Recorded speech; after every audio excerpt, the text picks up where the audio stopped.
तुकाराम मुंढे कुणाचीही तमा न बाळगता रोखठोक कारवाई करणारे सनदी अधिकारी म्हणून ते प्रसिद्ध आहेत। अनेक वेळेला सत्ताधाऱ्यांना अडचणीत आणणाऱ्या नियमांची देखील कठोरपणे अंमलबजावणी झाली पाहिजे यासाठी ते आग्रही असतात आणि त्याची किंमत त्यांना सततच्या वेगवेगळ्या ठिकाणच्या बदल्यांमधून चुकवावी देखील लागते। मुंढे सध्या अन्न आणि औषध प्रशासनाचे आयुक्त झालेत आणि त्यांच्या कामाचा धडाका असा की नुसत्या कारवाईच्या अफवेने देखील नियमाबाहेर जाणाऱ्यांची पाचावर धारण बसते। या सगळ्याचाच प्रत्यय आज आलाय बीडमध्ये।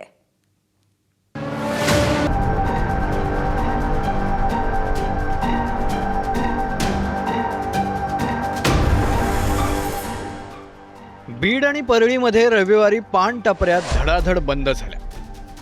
कुणी बंद पुकारला असेल किंवा दुकानदार संपावर गेले असतील असं तुम्हाला वाटेल, पण अचानकपणे दुकानं बंद करावी लागण्यास जबाबदार आहे ही व्यक्ती। 21 वर्षांच्या प्रशासकीय सेवेत अलीकडेच 25वी बदली झालेले तुकाराम मुंढे अन्न आणि औषध प्रशासनाच्या आयुक्त पदाचा कारभार हाती घेताच त्यांनी कारवाईचा धडाका लावलाय। मुंढेंच्या नावाचा वचक एवढा आहे की बीड आणि परळीतील दुकानं बंद होण्यासाठी एक अफवा पुरेशी ठरली। मुंढेंच्या आदेशानं अन्न आणि औषध प्रशासन छापे टाकणार असल्याची चर्चा परळीत सकाळपासूनच होती। त्यामुळे अवैध गुटखा, तंबाखू तसंच अन्य बंदी असलेल्या पदार्थांची विक्री करणाऱ्यांचं धाबे दणाणले। दुपारनंतर परळीतल्या या अफवेचं लोण जिल्हा मुख्यालयापर्यंत पोहोचलं आणि तिथली दुकानंही बंद झाली। आयुक्त तुकाराम मुंढे यांच्या पथकाकडून बीड आणि परळी या ठिकाणी टपरी चालकांवरती कारवाई होणार अशी माहिती जी आहे ती त्यांच्यापर्यंत पोहोचली आणि त्यानंतर सध्या शहरात असणाऱ्या ज्या पानाच्या टपऱ्या आहेत त्या अशा स्वरूपामध्ये बंद अवस्थेत आपल्याला पाहायला मिळतात। खरं तर परळीमध्ये सकाळपासूनच ज्या पानटपऱ्या होत्या त्या बंद होत्या। त्यानंतर आता बीडमध्ये नेमकी काय परिस्थिती होती हेच जाणून घेण्याचा आम्ही प्रयत्न केला। मुंढेंनी आयुक्तपदाचा कारभार हाती घेतल्यानंतर दुग्धजन्य पदार्थांमधल्या भेसळीवर लक्ष केंद्रित केलंय।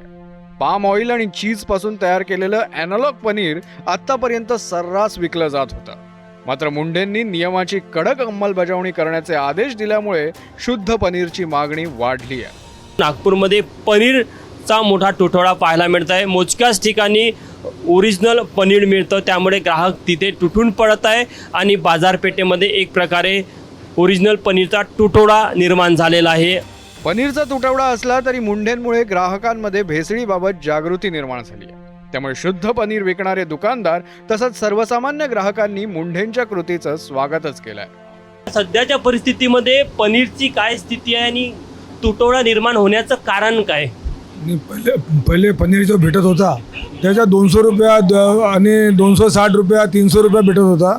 आता त्यांना माहीत झालं की हे पनीर नकली आहे आणि आमच्या प्रोडक्शनमध्ये आमच्याकडे एक 400 म्हशी आहे आमच्याकडे स्वतःच्या, आणि त्याच्यामध्ये असं आहे की स्वतःचा दूध असल्यानंतर आम्हाला ते दूधचा भाव नाही भेटत। मुंढे साहेबांच्या कामाबद्दल मी त्यांना धन्यवाद देतो, कारण त्यांनी लोकांमध्ये जागृती आणून दिली।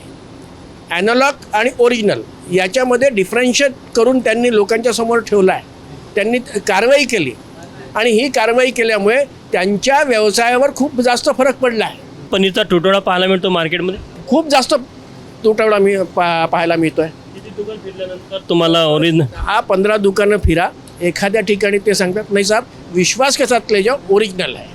अवैध पदार्थांची विक्री किंवा भेसळीप्रमाणेच तुकाराम मुंढे यांनी आणखी एक महत्त्वाचा विषय हाती घेतलाय। रुग्णालयांशी संलग्न असलेल्या मेडिकल स्टोअरमधून औषधं आणि अन्य वैद्यकीय साहित्य घेण्याची सक्ती रुग्णांवर केली जाते। याला चाप लावण्याचा निर्णय आता अन्न आणि औषध प्रशासनानं घेतलाय। कोणत्याही पेशंटला जर बाहेरून आणायचं हा त्यांचा चॉईस आहे। यू कॅनॉट फोर्स एनीबडी की तुमच्याच फार्मसीमधून किंवा ह्याच फार्मसीमधून किंवा त्याच फार्मसीतून घ्या, हे तुम्ही पेशंटला फोर्स करू शकत नाही। हे आम्ही सगळ्यांना ऑर्डर काढलेली आहे आणि इट विल बी इन्फोर्स्ड, कारण तो सिटिझन्सचा किंवा पेशंटचा राईट आहे कुठून परचेस करायचा। तुकाराम मुंढे यांनी रुग्णालयांवर कारवाईचा इशारा दिला असला तरी त्यात एक मोठी अडचण आहे। अनेकदा रुग्णालयाशी संलग्न असलेल्या दुकानातच मिळतील अशी औषधं लिहून दिली जातात। रुग्णालय, मेडिकल स्टोअर आणि औषध कंपन्यांमध्ये असलेल्या सेटिंगमुळे रुग्णांसमोर दुसरा पर्यायच शिल्लक राहत नाही। मुंढेंच्या नेतृत्वाखाली त्यांचा विभाग हा प्रश्नही सोडवेल अशी आशा सामान्य ग्राहकांना आहे। तुकाराम मुंढे सरांनी जो आता अशा निर्णय जो घेतलेला आहे की मेडिसिन ज्या हॉस्पिटलमधून दिलेली आहे त्यांच्याच मेडिकलवरून ते मेडिसिन त्यांनी परचेस करावं असा जो निर्णय जो आता आहे तो निर्णय अगदी योग्य आहे तो. किंवा आणि रुग्ण जे आहेत ते त्यांच्या सवलतीनुसार कुठल्या पण मेडिकलमधून औषध गोळ्या वगैरे घेऊ शकतात. ते त्यांच्या या निर्णयामुळे आम्ही ग्राहक म्हणजे आम्हाला एक पर्याय आहे की आम्ही कुठून पण ते औषधे घेऊ शकतो. आता मला जर औषध एका जागेवरून स्वस्त किंवा काही डिस्काउंटमध्ये भेटत असेल तर मी तिथून परचेस करू शकतो, शिवाय त्या पर्टिक्युलर मेडिकलमधून घेण्यापेक्षा.